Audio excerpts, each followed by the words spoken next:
Okay, man, I hate to be talking about this topic, man, but let me peel it off like a Band-Aid. Alabama defeated Notre Dame 31-14. I can't take this along with this team, bro. It seems like whenever they're in like a very important game, a playoff game, they always choke. Always. Whether it's Clemson, Alabama, or whoever it is, they're always choking. And before I give my opinion on what's wrong with Notre Dame, I just want to read some stats. So, if we're going to point to guys on Alabama that really had a big difference, I'm going to start with Mac Jones. Mac Jones went 25 for 30, 297 yards and 4 TDs, no interceptions. He only incompleted 5 passes that whole game. Wow. Talk about a bad job from Notre Dame's defense. Now we got to go to some other people on this team. So let's start with Najee Harris. Okay? Let's go up to Najee Harris. Najee Harris had 15 rushes, 125 yards. Okay, now no touchdowns, but he did have an insane hurdle on a Notre Dame guy. The Notre Dame guy was actually standing. He wasn't like squatting or like he was legit standing on his own 2 feet, and Najee Harris jumped over his head. So put it this way, a guy had to be probably like 5'10". It's like if you were to stand up and he's jumping over your head. That is ridiculous. That is insane and crazy. I get it, squats and you jump over him, it's still impressive. But for him to jump over a man standing that tall, it's That's just, incredible. yeah. I mean, obviously, like you see dunkers do it, like NBA dunkers during like the All-Star weekend, they do that. But for an NFL, not an NFL player, excuse me, for a college football player to do it in that high of a magnitude in a very important game like that, that is ridiculous. It And I got to give is. Najee Harris a lot of credit for that. Now let's go to the other guy, Devontae Smith. First of all, Devontae Smith I think he's going to win the Heisman. I think he's going to be. I don't know when the last time we saw a wide receiver win the Heisman, but I think he's going to do it. He's definitely going to be the Biletnikoff winner, which is the award given to the best college wide receiver in the game. He's definitely going to win that. But I think he will win the Heisman. Let me give you the stats: 7 receptions, 130 yards with 3 TDs. Now I talked about Wow. this, man. I said Notre Dame has to double team this man. If you're gonna let Alabama beat you, let them beat you with somebody else besides Devontae Smith. They wanted to go 1v1 with Devontae Smith. Devontae Smith said, "Let me cook you real quick. Let me just run circles around you, and let me just score 3 TDs, guys, whole game." That's exactly what happened. I'm not being mean. It's exactly what happened. They didn't do a good enough job with Devontae Smith, and because of that, he ended up balling out. Now, other guys who had somewhat of an impact, but not that as big as them, John Mechie, the other wide receiver for Alabama, he had 3 receptions, 53 yards. Jahleel Billingsley, he had 1 TD. Now going to defense, this one guy, DeMarco Helams, he had 12 tackles with a sack. I think that was a big impact on that defense, especially for a defense that played very, very well. Christian Barmore, who might be a first-round pick this year in the NFL draft, he had a sack in that game. Josh Joby, he had 7 tackles, and then Christian Harris had an interception. Now, before I go to Notre Dame stats, let me talk about this, dude. Mhm. Alabama is a big force to be reckoned with. They always are. They always will be. As long as Nick Saban is coaching that team, and as long as he has an impact on recruiting these players, which he definitely does, because he doesn't have to bribe them like a lot of coaches do. All he has to do is go up and be like, "What's up? My name's Nick Saban." Who doesn't know who Nick Saban is? All right. If you're going to tell me as a college football player that you don't want to play for Nick Saban, you're crazy. Yeah, right. Because let me tell you something. Not only does Nick Saban create great college players, he creates great NFL players. Period. Right. I'm not going to name all of them because if I did, we'd be here all day. Simple as that. I'm not going to do that. So, with that being said, Alabama is a force to be reckoned with. Okay? He has a huge impact on this team. Whoever the next quarterback is taking over, they're always going to have a good game. Now, with that being said, Nick Saban is a big reason why Alabama goes so far every year. But 2 big reasons right here is the 2 Heisman finalists right here, Mac Jones and Devontae Smith. This guy has. Let me explain something unique. He has 2 Heisman finalists on his team, not one like Joe Burrow did. Like LSU, two. He's got 2 guys, and they're probably the top 2 guys right now. Like when do you hear about that? When do you hear about 2 teammates competing for the Heisman? It's Uh, ridiculous. It's ridiculous. This Devontae Smith, bro. I'm sorry, but he's a fantastic wide receiver. He was very underlooked at Alabama. And just to tell you how overpowered Alabama is, last year, okay, when they didn't make the playoffs, just think about this. They had Henry Ruggs, Jerry Jeudy, Devontae Smith, and Jalen Waddle. Those four guys are going first round. Two of them already went first round. The other two are definitely going first round. So think about that, Nate. He had four first round wide receivers in 1 year. Ridiculous. I'm sorry, but if that don't tell you how big of an impact Nick Saban has on this team, I don't know what does. Now, enough with Nick Saban at Alabama. Let me talk about Notre Dame and failed. Okay. Ian Book, 27 for 39, an interception and one rushing touchdown. Look, you had an okay game. It wasn't the best. You had an okay game, but let me tell you something. Okay is not gonna beat Alabama. You got to be on your A game. It's not going to beat Alabama. I'm sorry. Kyron Williams, their star running back. Okay, 16 rushes, 64 yards, and a TD. Again, not a bad game. Not a great game. You need a great game to beat Alabama. Period. Michael Mayer had 7 receptions, 2 yards. And if you want to look on defense, there wasn't really a lot. But Kyle Hamilton had 7 tackles. Sean Crawford had 9 tackles. Drew White had 9 tackles. Jason Ademilola, he had a half a sack. And then Adetokunbo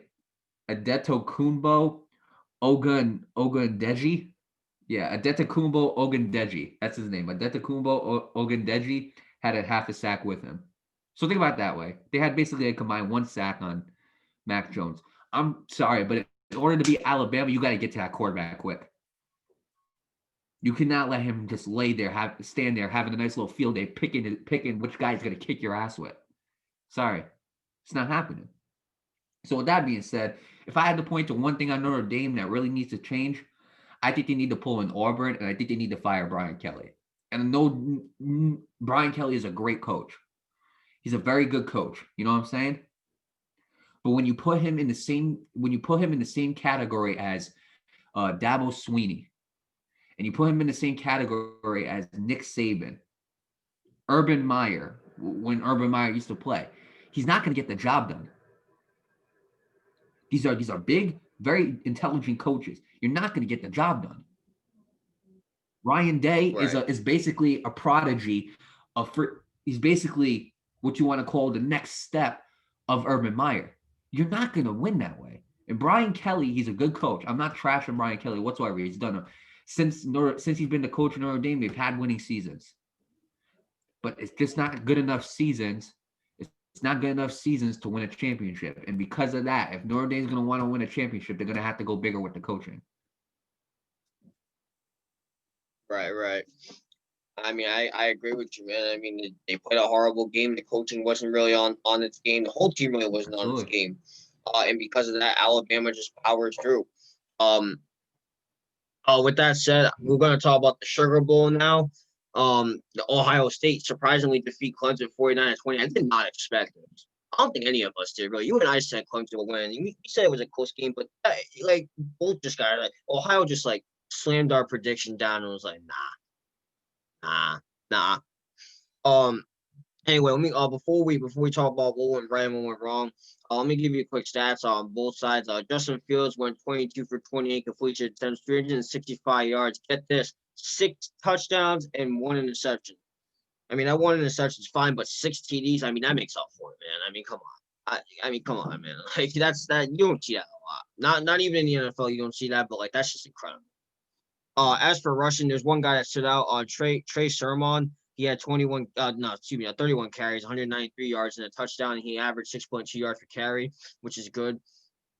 As for receiving, Chris Olave had 6 receptions, 132 yards, 2 touchdowns, and he averaged 22 yards of reception. That's incredible. I don't think you could ask for any more than that. Jeremy Rucker had 3 receptions, 55 yards, and 2 TDs, and he averaged 18.3 yards per carry, which is also really good. I mean, again, it's not a lot of receptions and yards, but when you're averaging 18 in all 3 of those, pretty good.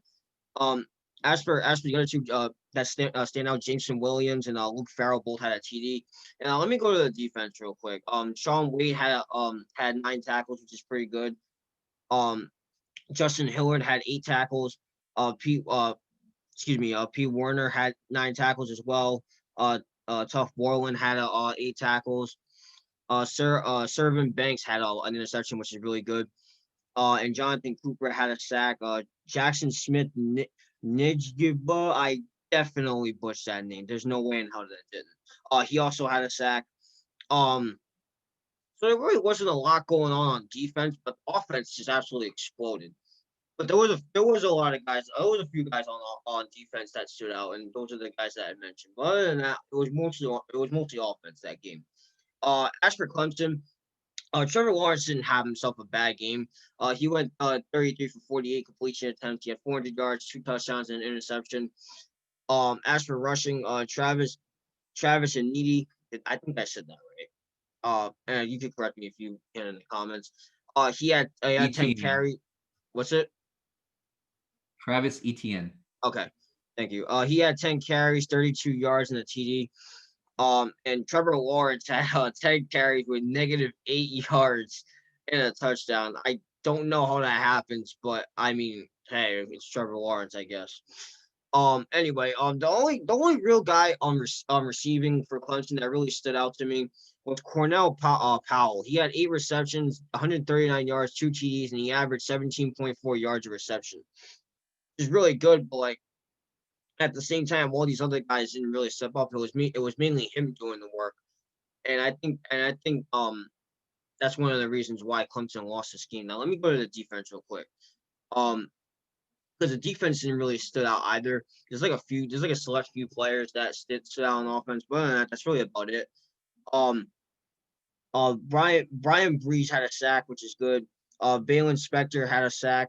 You guys have some interesting names. Landon Sanders had six tackles. Same thing with Joseph Charleston. He had 6 tackles.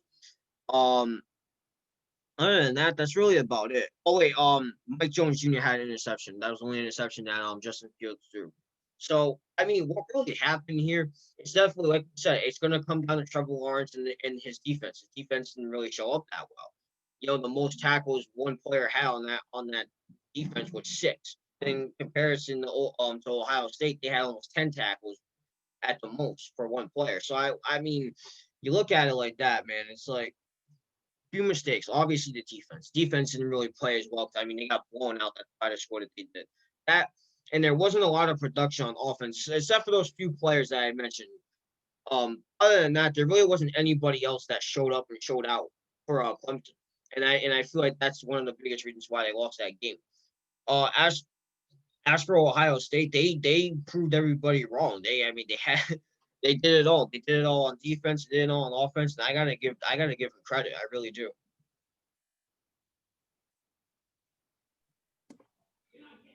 Yeah. So basically,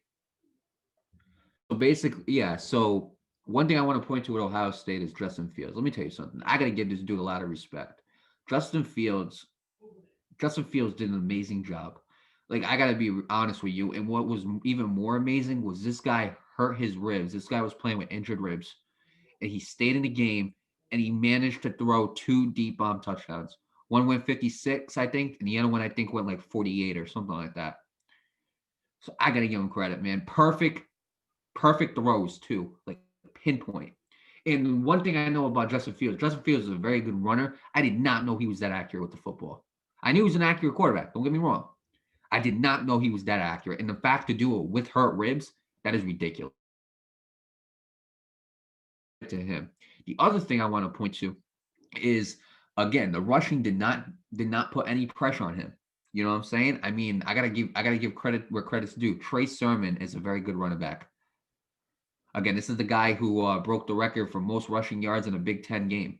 He had 3 TDs with like 330 plus yards. I mean, Trey Sermon is a very great running back, and he was running rough. He was running tough, rough. He didn't want to go down. He made sure that he wasn't going to go down until he got what he wanted, which every single time he ran, it looked like a first down. And they couldn't stop the running game. They couldn't stop the passing game. And on the passing game, who he really targeted, Justin Fields, was Chris Olave. Chris Olave is a very good wide receiver. He will go in the first round of this draft, I feel. That's another first round pick right there. And let me tell you something. Because let me tell you something. I believe that Ohio State's top 3 are going to leave after this year. I believe that's going to be Justin Fields. I believe that's going to be Chris Olave. And I believe that's going to be Sean Wade. And they're going to have to rebuild after this. But let me tell you something. It's going to be Ohio State and Alabama. Ohio State needs to win this game. There is no ifs, ands, or buts about it. See, Alabama loses, they come back. You know what I'm saying? Like they always do. They have better recruits. They got great players. Ohio State loses, it's going to be a tough road. That's it. It's going to be a tough road. You need to win while you have Justin Fields available. And Justin Fields, this next championship game is going to be so important to him because this is what's going to separate him from a decent quarterback in the NFL to a great quarterback. This is what's going to give him a lot more eyes. I believe after this win, I believe that he's going to be the first pick still. I believe he's going to be the first pick, Justin Fields. Okay, but I think that's going to happen. But again, I'm not too sure. I think if he wins a national championship, I think there's no doubt about it. So, I mean, with that being said, one thing I want to point to with Clemson, okay? This is very important. This is what we forgot to mention. There is a guy here, and his name is right here, James Skowski. That's his name, James Skowski. James Skowski. You want to hear an interesting fact about James Skowski, Nate? So this is the defense. This is linebacker for Clemson. Okay, he played in the national championship last year. It was in New Orleans. Yep. Got penalized for targeting. Got disqualified from the game. Plays in the same building a year later. Hits Justin Fields with his helmet on his ribs, gets disqualified that game in the same building. He's gotten disqualified 2 times in the same building. Same building. That is ridiculous. And this is their top guy. I think he got disqualified or hurt. I can't remember what it was. He ended up, he wasn't in the Notre Dame game, the first one, not the second one, Right, the first yeah. one. And Notre Dame ended up winning. He plays the second game and Clemson blows him out. Crazy. So it shows you how big of a factor James Skowski is for this Clemson defense. And I mean, it's tough that he got disqualified for targeting twice. But I mean, you got to watch how you tackle these people. That's how Justin Fields hurt his ribs. He came in. It looked like he was, because the way people were usually taught before all these new rules happened, the way they were taught to tackle was you put your head down, you lift up your shoulders, and you tackle like that. But because of these new rules, if you put your head down, you're putting the other person at risk, and you're putting yourself from playing, continuing the game at risk because your helmet's down and you're initiating contact. You know what I'm saying? You're taking that risk of going helmet to helmet. You know what I'm saying? And so I believe that they need to teach these players how to tackle the right way, how to tackle like the right way now, because that used to be the right way, but it's not because of these new targeting rules, right? So I believe they need to teach these players how to a new way on how to tackle so they don't get charged with these targets. And I think James Skowski is a perfect example. The first game he targeted, he hit Jefferson. Justin Jefferson caught the ball and he targeted and he helmet hit him, and he got disqualified. This game, his helmet hit Justin Fields in the ribs and he got disqualified again. So I mean, it's tough for James Skowski, right? I mean, it's been a tough ride for him, and now, and like you said, I did not expect Ohio State to win, but I believe him not being there was a big factor. I think Justin Fields is a very good quarterback. I think Chris Olave is a very good wide receiver. Trey Sermon is a star. I think he's a star in the making. As for the tight end, Army Rucker, I think he's a very underrated tight end. I really do, and I think Justin Fields did a good job of getting the tight ends involved, opposed to just keep throwing it to Chris Olave. He had 2 touchdowns with Chris Olave, but instead of just continuing to throw it to him, he gave the tight ends chances to be involved in the game, and they didn't let him down. So with that being said, it's the same thing with the Alabama game. Ohio State and all 3 facets of the game were that much better. And I mean, I gotta say this, bro. Trevor Lawrence, we just gotta. Here's the weird thing. Trevor Lawrence's Clemson career is gonna end on an interception, unfortunately. He had such a great career in Clemson, man. You know it. I know it. Great career. He'll probably be remembered as one of the greatest Clemson quarterbacks to play the game. You know, I think he's going to be up there with like Deshaun Watson if you want to count recently. And honestly, dude, I felt really bad that his career is going to end that way. Off to Jacksonville he goes. To Jacksonville he goes. But I mean, you know what? Before I end this topic, I just want to say, respect to Trevor Lawrence for all with Clemson football. You know what I'm saying? He's beat my Yeah, team, he's kicked my team's rear ends a lot of times, um, or 2 times at that. I mean, I gotta give him, but respect to him because he is the definition. He's been the definition of Clemson football for 3 years. yeah, And absolutely. that being said, Um, respect. As for national championship, it's going to be Alabama versus Ohio State, and this is going to be a very good matchup, Nate. So before we end this topic, anything you want to add, Nate? yeah. But first, before we end this topic, I just want to wish all the players that are entering the NFL draft the best of luck. You know, there's always going to be players there.